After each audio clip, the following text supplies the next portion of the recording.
The New Testament reading is from Acts chapter 17, starting at verse 16. While Paul was waiting for them in Athens, he was greatly distressed to see that the city was full of idols. So he reasoned in the synagogue with both Jews and God-fearing Greeks, as well as in the marketplace day by day with those who happened to be there. A group of Epicurean and Stoic philosophers began to debate with him. Some of them asked him, "What is this babbler trying to say?" Others remarked, "He seems to be advocating foreign gods." They said this because Paul was preaching the good news about Jesus and the resurrection. Then they took him and brought him to a meeting of the Areopagus, where they said to him, "May we know what this new teaching is that you are presenting? You are bringing some strange ideas to our ears, and we would like to know what they mean." All Athenians and the foreigners who lived there spent their time doing nothing but talking about and listening to the latest ideas. Paul then stood up in the meeting of the Areopagus and said, "People of Athens, I see that in every way you are very religious. For as I walked around and looked carefully at your objects of worship, I even found an altar with this inscription, 'To an unknown God.' So you're ignorant of the very thing you worship, and this is what I'm going to proclaim to you. The God who made the world and everything in it is the Lord of heaven and earth, and does not live in temples built by human hands. And he is not served by human hands as if he needed anything. Rather, he himself gives everyone life and breath and everything else. From one man he made all the nations, that they should inhabit the whole earth. And he marked out their appointed times in history and the boundaries of their lands. God did this so that they would seek him and perhaps reach out for him and find him, though he is not far from any one of us. For in him we live and move and have our being. As some of your own poets have said, we are his offspring. Therefore, since we are God's offspring, we should not think that the divine being is like gold or silver or stone, an image made by human design and skill. In the past, God overlooked such ignorance, but now he commands all people everywhere to repent. For he has set a day when he will judge the world with justice by the man he has appointed. And he has given proof of this to everyone by raising him from the dead. When they heard about the resurrection of the dead, some of them sneered, but others said, "We want to hear you again on this subject." At that, Paul left the council. Some of the people became followers of Paul and believed. Among them was Dionysius, a member of the Areopagus, also a woman named Damaris, and a number of others. This is the word of the Lord. Thanks be to God. The Gospel reading is from John chapter 2 and beginning at verse 1. On the third day, a wedding took place at Cana in Galilee. Jesus' mother was there, and Jesus and his disciples had also been invited to the wedding.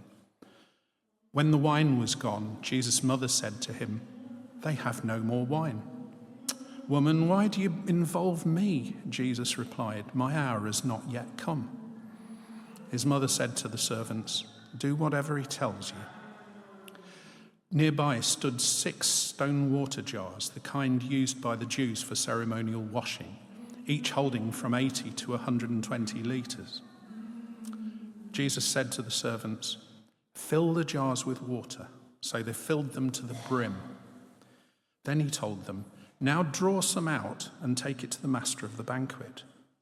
They did so, and the master of the banquet tasted the water that had been turned into wine. He did not realize where it had come from, though the servants who had drawn the water knew.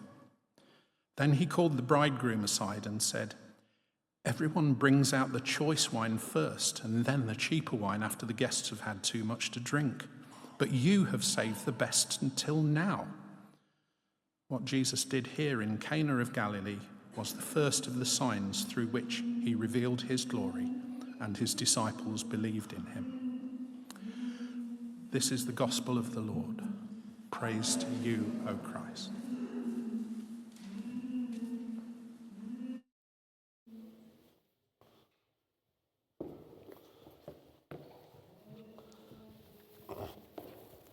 you're all probably wondering why I've given you a bag of cotton wool on the way in. It's not cotton wool, it's eggs, all right? And we're currently doing this series on leading your church into growth, and it's a course set out by a bunch of vicars quite a few years ago, where they were trying to work out how we can get your local church to just grow in numbers, to grow in spiritual depth, and to grow in service to your community. And they've come up with this package. And last week we were talking about having a culture for growth, and this week we're talking about 4 Ps. All right? Prayer. I know it looks a bit faded, that's because my ink ran out this morning. Prayer, presence, proclamation, and persuasion. Eggs and baskets. You should be able to do put 2 and 2 together and get 5 from this, all right?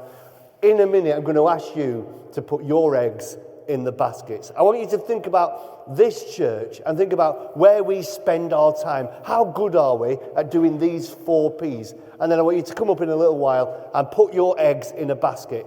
You can put all your eggs in one basket, or you can spread them out. Don't just think about it first. Think about what actually goes on in church. If you're new and you haven't got a clue, you can just put your eggs wherever you feel like it. Just go rogue. Do whatever you want. All right? If there's young people here, I want them to have a go at it too. Put their eggs in the basket, because they'll have a different view to how I will think. So the 4 Ps, here we go. First of all, prayer. Everything we do, when it comes to everything in church, should be to do with prayer. It should be grounded in prayer. Now, most of you here will have said a prayer at one point in your life. I mean, we've said a couple already this morning. So we do praying. Some of you will pray in your own personal lives at home. Some of you will pray in Connect study groups. Some of you will pray before you eat food. Some of you will pray in church services like this. Some of you will pray at 12 o'clock and say the Lord's Prayer every day. It's just what happens. But how many of us pray specifically for growth? For more people to come and know Jesus, more people to come into our church. How many people pray for growth in their own personal spiritual walk with God? So it's not just about prayer, because I imagine that every church says some prayers, but do we pray specifically for growth? And then the next 3 Ps we found in that passage from Acts 17. One of my favourite passages. We've had Nehemiah and now we've had Acts 17. Paul gets to Athens. It's a busy city with loads going on it, and they are great thinkers, are the Greeks. Probably like thinking more than they like doing. That's the kind of people they are. All right. And Paul walks around the city, he bumps into everybody, spends the time getting to know what they're like. He rubs shoulders with them. He finds all the altars to all the different gods that they have, including the one to the unknown God. He knows what they're about. That is presence. That is getting to know the people that are around your church. Now, we live in Pudsey. I don't know if they're great thinkers or not. I haven't got to know them all yet. I don't know. But it is its own place. It has its own characters, its own style, its own thing. What do we do as a church that bumps into our people, our community? How do we open up our church and let people come in? Not for any other reason than just saying, hello, we like you, we love you, we think you're great. Maybe, if we just think about it, things like opening up for a Connect lunch on a Thursday might be it, or a Christmas fair. Hello. There are quite a few that we already do, actually, presence events where we just are bumping into our community. Not just in this building, but when we go out into it and we just bump into people. That is there. Then, in Athens, Paul bumps into people, but then he gets invited to the Areopagus. That's where the serious thinkers are. They're the people who sit around all day and just go, oh yes, let me hear that bit of poetry again, that was very nice. And oh, that's a great idea, I've not heard that new idea before. And Paul gets there, and he gets to proclaim the good news of Jesus Christ to these people. He says, that unknown God, I'm going to proclaim to you today. The God who made the heavens and the earth, who sent Jesus to die and rise again for each one of us. He's the God that you all should be worshipping. He's the one who gives you life and all its fullness. And he really socks it to him. He thought, I've got one opportunity here. I'm probably not going to be invited back, but I'm going for it. I'm going to give it to you. Proclaims the good news of Jesus Christ. What would that look like in this church? What would a proclamation... Well, let's think about it. Maybe we invite, I don't know, a sports person to come. Maybe someone who plays like rugby league or something like that. And they could come and they could talk about their rugby career, but then they could also maybe share something of Jesus. Maybe a local lad from Bramley or somewhere like that. You haven't worked it out. That was Jamie Jones Buchanan. We've already done it, all right? But events like that are proclamation events. They're events where we get people in and we say, we're going to have an event. It's going to be great. I'm going. Why don't you come with me? And we proclaim something of the good news. Persuasion. Oh, just going back here. Whenever you think about proclamation, people always get scared. Oh, I don't want to bring people because it might be a bit cringy. There's 3 responses in Athens from Paul's proclamation. The first people sneer at him and laugh at him because he's talking about the resurrection and like, that's a silly idea, what are you talking about? Some people are like, that's really interesting, I'd like to know more about that. And then the third group of people start believing and following Jesus. Now, if the worst thing that's ever going to happen to us when we invite someone to a proclamation event is they might laugh at us, I think it's probably worth it, isn't it? People laugh at me every single day of my life. If it's worth it, because if the other 2 responses are they want to find out some more and they want to follow Jesus, then is it worth risking someone laughing at you to invite them to a proclamation event? Is it worth being embarrassed a little bit in order to try and bring people to Jesus? Proclamation. Then the persuasion is some people want to find out more. What do we do?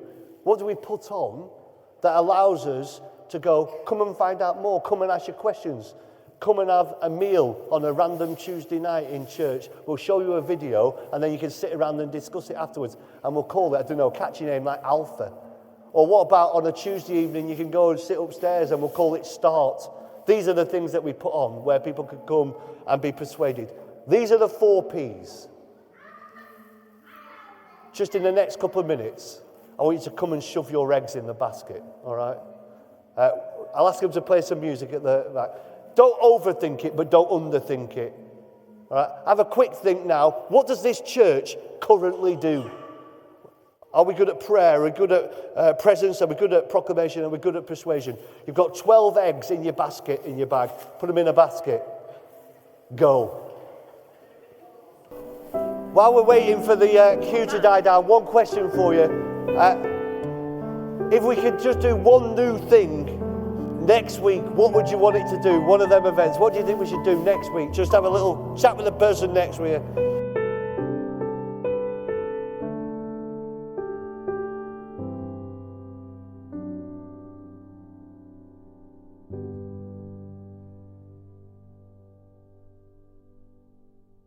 Okay. When you sit at home in your study and you think, oh, I've got a great idea, me, for church on Sunday, what I'll do is I'll give everyone 12 cotton wool balls and we'll stick them in baskets and then we'll count them. It wasn't a great idea at all. Prayer, you think that we're quite good at prayer, actually. I'll just tell you, I've done the LYCIG course 3 times. And the one that most churches up and down the country, they have all their eggs pretty much in presence. A few in prayer, a few in proclamation, and a few in persuasion. Now, our church, different than that. We've got loads in prayer. We've got quite a lot in presence, slightly less in proclamation, a different sized basket, so difficult, but all right on persuasion. We're quite evenly spread. If there was one that was probably less, without me counting them precisely, I think it would be the proclamation. That's the area that we think, as a congregation, and actually exactly the same at the 9 o'clock service, same results. So in 2 services, that's what we think, that we are probably not as great at proclamation as we are at the other areas. as we come to build our plan in a few weeks' time, we are going to be looking at how are we putting all of these things into our plan. How are we doing the prayer?